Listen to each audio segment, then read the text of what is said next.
السلام علیکم جی، میں ہوں ایڈوکیٹ شکیل سدھو۔ آج سال 2024 کا پہلا دن ہے، تو آج کا میرا موضوع و بحث ہے کہ سوشل میڈیا کے اوپر بڑا شور پڑا ہوا ہے کہ ایک خاص سیاسی جماعت کو لیول پلینگ فیلڈ مہیا نہیں کی جا رہی۔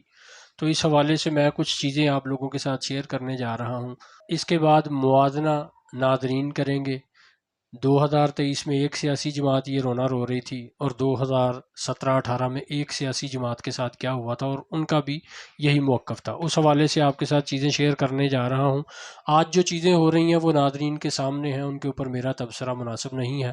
اس حوالے سے 2017 میں ایک جماعت جس کے قائد کو ڈسکوالیفائی کر دیا گیا، اس کے بعد اسے گرفتار کیا گیا، اس سے پارٹی صدارت چھینی گئی، پھر اس کی بیٹی مریم نواز کو نااہل بھی کیا گیا اور ساتھ ہی گرفتار بھی کیا گیا۔ کیپٹن صفدر کو نااہل کیا گیا، گرفتار کیا گیا۔ راجہ قمر الاسلام کو گرفتار کیا گیا، اس کے چھوٹے بیٹے اور بیٹی نے اس کا الیکشن لڑا۔ طلال چودھری کو 5 سال کے لیے نااہل کر دیا گیا۔ دانیال عزیز نااہل کر دیا گیا۔ نہال ہاشمی نااہل کر دیا گیا۔ ہارون اختر نااہل کر دیا گیا۔ 47 کے قریب ایم این ایز کی وفاداری تبدیل کروائی گئی، اور تقریباً 70 کے قریب ایم پی ایز کی وفاداری تبدیل کروائی گئی۔ 25 ارکان سے ٹکٹ واپس کروائے گئے، اور اسی طرح بلوچستان حکومت ایک رات میں ختم کروا کر سارے نون لیگی بلوچ لیڈر ثناء اللہ زہری اور عبد القادر بلوچ صاحب اور پوری بلوچ پارٹی سے پریس کانفرنس کروائی گئی ان کی اپنی جماعت کے خلاف۔ جگہ جگہ عدالتوں میں لیگی ارکان کی پیشیاں، ان کی گرفتاریاں اور انہیں ضمانتوں کے چکر میں ڈال دیا گیا، جبکہ الیکشن بالکل سر پہ تھا۔ اور الیکشن کے دنوں میں کینڈیڈیٹس تو اپنے گھر کا کام نہیں کرتے، اگر ان کو اس طرح کی چیزوں میں ڈال دیا جائے تو ان کا الیکشن چلانا مشکل ہو جاتا ہے۔ سیاسی جماعت کے خلاف فیض آباد دھرنے کا اہتمام بھی کیا گیا۔ اسی طرح الیکشن میں فارم 45 کی عدم دستیابی، اور الیکشن جب ہوئے تقریباً 3 دن تک اس کا رزلٹ نہیں آیا، اور اس کے علاوہ اس وقت الیکشن ڈے کے حوالے سے جو بے ضابطگیاں یا اور بہت سی چیزیں ریکارڈ کے اوپر آئی، وہ ساری ناظرین کے سامنے ہیں۔ اسی طرح اسی سیاسی جماعت کے خلاف ری کاؤنٹنگ کے اوپر بھی پابندی لگا دی گئی۔ عدالتوں اور اداروں نے اس سیاسی جماعت کے خلاف اچھی طرح اور بھرپور طریقے سے کمپین بھی چلائی، ان کا ہر حوالے سے راستہ روکا گیا، جو ہمیں بالکل نظر بھی آیا ان الیکشنز میں۔ اسی طرح 2018 کا جب الیکشن ہو گیا، اس کا رزلٹ آ گیا، تو اس کے بعد کے حالات کیا تھے؟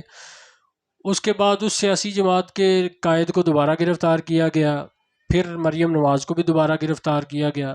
شہباز شریف 2 بار 10 مہینے گرفتار رہے، حمزہ شہباز تقریباً 22 مہینے گرفتار رہے، سعد رفیق 16 مہینے گرفتار رہے، سلمان رفیق 16 مہینے گرفتار رہے، شاہد خاقان عباسی گرفتار رہے، مفتاح اسماعیل گرفتار رہے، خواجہ آصف گرفتار رہے، حسن اقبال گرفتار رہے، جاوید لطیف گرفتار رہے، عباس شریف کا بیٹا گرفتار رہا، فواد حسن فواد گرفتار رہا، احد چیمہ گرفتار رہا، کیپٹن صفدر کراچی کے ہوٹل سے گرفتار ہوئے، کھوکھر برادرز گرفتار ہوئے، رانا ثناء اللہ کو 7 ماہ گرفتار رکھا گیا، رانا مشہود گرفتار، عطاء اللہ تارڑ گرفتار، حافظ نعمان گرفتار، کامران مائیکل گرفتار، خواجہ عمران نذیر گرفتار، عبدالغفار ڈوگر گرفتار، سینیٹر عرفان صدیقی گرفتار۔ اس کے ساتھ بے تحاشا اور بھی لیڈرشپ ہے جس کے شاید میں نام نہیں لے سکا، اور کارکنان جو ہیں وہ اس کے علاوہ ہیں۔ اس کے ساتھ میری یہ گزارش ہے کہ لیول پلینگ فیلڈ اس وقت بھی موجود نہیں تھی۔ جو دوست آج اس بات کے اوپر سینہ کو بھی کر رہے ہیں، آواز اٹھا رہے ہیں، یہ بالکل اچھی بات ہے، آواز اٹھانی چاہیے، مجھے اس پر کوئی اعتراض نہیں ہے، لیکن کیا ہی خوب ہوتا کہ اس وقت بھی اس سیاسی جماعت کے لیے بھی آواز اٹھائی جاتی، تاکہ جو لوگ اس وقت اس جماعت کے لیے آواز اٹھاتے، اگر آج وہ اس سیاسی جماعت کے لیے آواز اٹھا رہے ہیں جو کہ آج کہتی ہے کہ اسے لیول پلینگ فیلڈ نہیں مل رہی، تو ان کی آواز بڑی مضبوط ہونی تھی، اور ان کی آواز میں ایسے لوگوں کی آواز بھی شامل ہونی تھی جو لوگ اس وقت متاثرہ تھے۔ ہمارا المیہ یہ ہے کہ جب یہ ادارے کوئی ایسا قدم اٹھائیں جس سے کسی ایک خاص سیاسی جماعت کو فائدہ ہو، تو وہی سیاسی جماعت ان اداروں کی واہ واہ کرتی ہے، اور اسی طرح وہی ادارے غیر جانبدار ہو جائیں یا ایسے اقدامات کریں جن سے اس سیاسی جماعت کو کوئی نقصان پہنچے یا فائدہ ہی نہ ہو، تو پھر وہی سیاسی جماعت ان اداروں کو کوسنا شروع کر دیتی ہے، ان کی بدنامی کرنا شروع کر دیتی ہے، انہیں سوشل میڈیا کے اوپر کرٹیسائز کرنا شروع کر دیتی ہے۔ بات صرف اتنی سی ہے کہ یہ ادارے جب کسی کو فائدہ دیتے ہیں تو وہ سیاسی جماعت ان کی مدح سرائی شروع کر دیتی ہے، اور جیسے ہی یہ ادارے غیر جانبدار ہوتے ہیں، یا ایسا کام نہیں کر پاتے جو وہ سیاسی جماعتیں ایکسپیکٹ کر رہی ہوتی ہیں، تو پھر یہی جماعتیں ان اداروں کو پولیٹیسائز کرتی ہیں، کرٹیسائز کرتی ہیں، اور لیول پلینگ فیلڈ کا رونا ہو یا کوئی اور رونا ہو تو وہ رونا روتی رہتی ہیں۔